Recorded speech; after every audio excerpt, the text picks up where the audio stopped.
தமிழக நலனுக்காக தொகுதி மறுசீரமைப்பை ஏற்க முடியாது. மாநிலங்களவை உறுப்பினர் கமல்ஹாசன் பேட்டி. சென்னை விமான நிலையத்தில் மாநிலங்களவை உறுப்பினரும் மக்கள் நீதி மய்யம் கட்சியின் தலைவருமான கமல்ஹாசன் செய்தியாளர்களை சந்தித்து பேசினார். அப்போது அவர் கூறுகையில், இந்த பட்ஜெட்டை எப்படி பார்க்குறீங்க? தமிழ்நாடு அரசு தாக்கல் பண்ண பட்ஜெட்டை நான் அதை பற்றி பேசுகிறேன். இப்போ தான் திரும்பி வந்திருக்கேன்.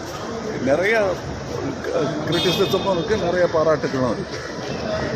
சார், டீலிமிட்டேஷன் வந்து பார்த்தீங்கன்னா இப்போ ஒரு மணி தான் அது தேர்ந்தெடுத்துருக்காங்க. ஆனால் தற்போது வந்து பார்த்தீங்கன்னா காங்கிரஸோட திமுகவோட நிலைப்பாடை தெரிஞ்சிருக்காங்க. அந்த டீலிமிட்டேஷன் பற்றி அவங்க திமுக நிலைப்பாடை திமுக சொல்லுவாங்க. என்னுடைய நிலைப்பாடை நான் என்றைக்கும் சொல்லியாச்சு.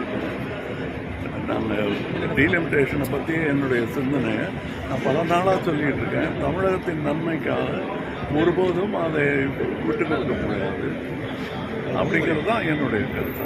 சார், காவிரியில் வந்து பார்த்தீங்கன்னா நீர் வந்து அவங்க நம்ம கொடுக்கல, மழை பெய்ததன் காரணமாக நீர் வந்து திறந்து விடப்பட்டிருக்கு. ஸோ இதே நிரம்பிட்டா எஸ்சி கொடுத்த ட்ரிபியூனல் கொடுத்த அந்த அறிவுரைப்படி நம்ம நடந்துக்கிறது தான் நல்லது.